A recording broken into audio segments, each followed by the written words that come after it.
Today we're reading the next chapter, which is called Joe Littlefoot's Mission. It's chapter 39 from the book EVERNIGHT by Ross Mackenzie. Joe, where are you, Joe? I'm here, Granny. Don't you worry, I won't leave you. Joe fetched another blanket, tossed it over the bed. The air had got so cold he had to wear all his clothes indoors, and his breath was an icy fog. A single candle burned above the bed. Joe looked at it fearfully. It was their last candle, and there was little hope of finding another. The kingdom had already taken command of all dragon breath in the city, and was using it to keep the street lamps lit on the main roads and arteries. And now, by order of the king, they'd shut the slums off too, putting up roadblocks in every entrance and exit, so the people here were left with no way out and dwindling supplies. Coming! They're coming! Who, Granny? Who's coming? Granny stared up at Joe with sunken, frightened old eyes. She looked so tiny and fragile he thought she might shatter if he touched her. She did not answer his question because she did not hear it. The potion had worn off and her fever had come back worse than ever. She was thrashing about in the bed, shivering and sweating. Joe did not think she knew where she was any longer, and the best he could do was make her as comfortable as he could. When Granny calmed down and closed her eyes, Joe sat on the edge of the bed with his head in his hands. She was dying. Granny was dying, and there wasn't anything he could do to help. He'd spent every penny he had on medicines that didn't work. Joe went to the window. A scattering of flickering candles in the windows of tenements and houses reassured him that he and Granny were not alone in this vast sea of darkness. It had grown colder each day. Blossoms of ice were creeping up the inside of the glass, and a cold, crisp, wintry smell was everywhere. Granny kept window boxes filled with herbs for stew, and they were all dying with the cold and lack of sun. The streets were quiet.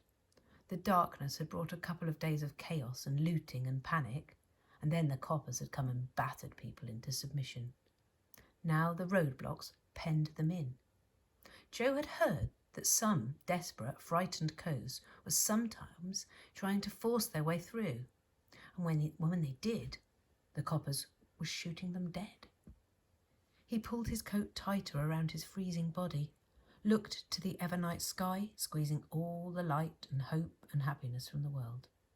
He wondered if it was possible to follow the dark back to the source, and what nightmarish thing might be lurking there.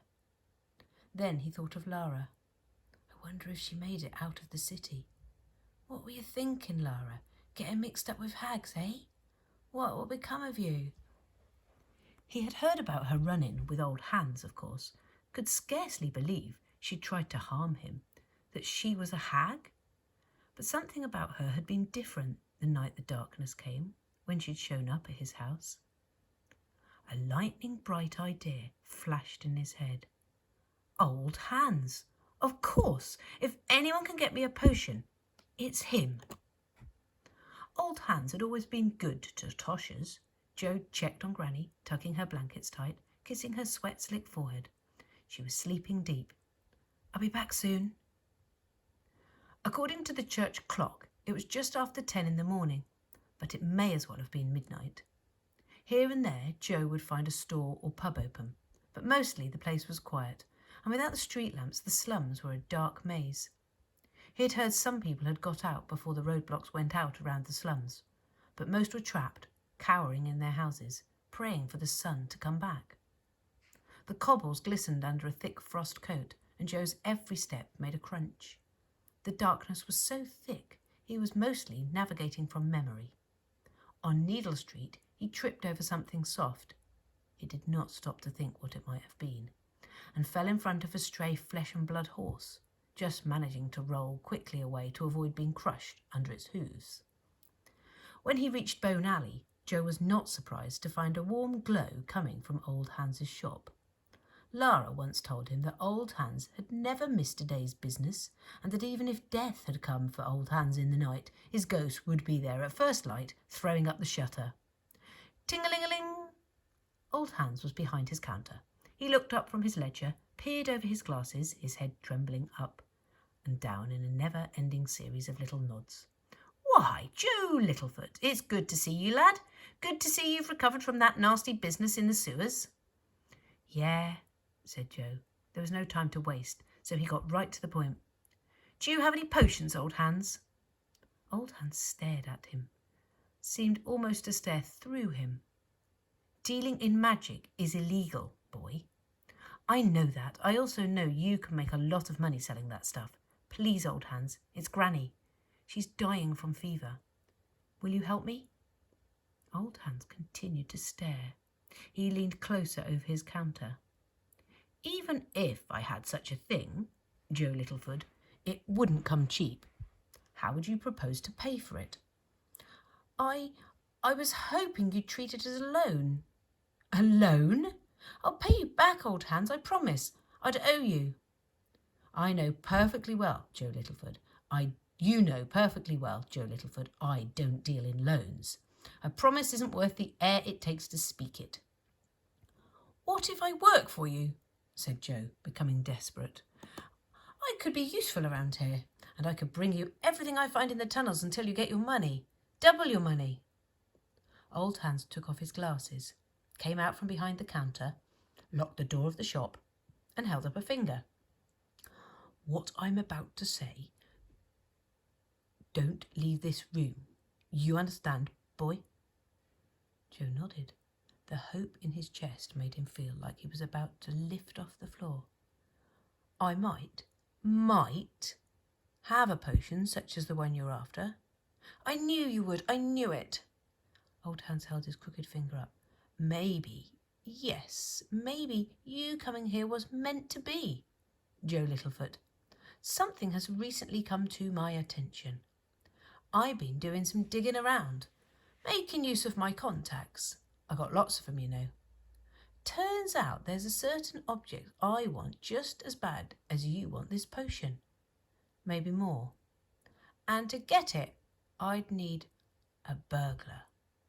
Joe's eyebrows shot up his forehead. Burglar? I don't know about that. Well, that's the price, Joe, if you want the potion, and I think you do. And just what am I supposed to steal? One side of Old Hans's mouth curled into a greedy smile. An urn. I want you to get me an urn. Joe relaxed a little. He had imagined Old Hans was going to want treasure, diamonds, jewels locked away in castles guarded by dragons. An urn sounded like it might be less trouble. Where is this urn? Old Hans licked his dry lips. It's in the palace. Joe's mouth opened. No words came out. In Mrs. Hester's tower, I do believe, added Old Hans.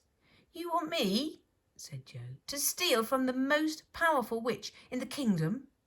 Well, she's got her hands full, hasn't she? White Witch is running off to Westerly Witch, the EVERNIGHT are creeping across the world, and in any case, she won't be able to see you.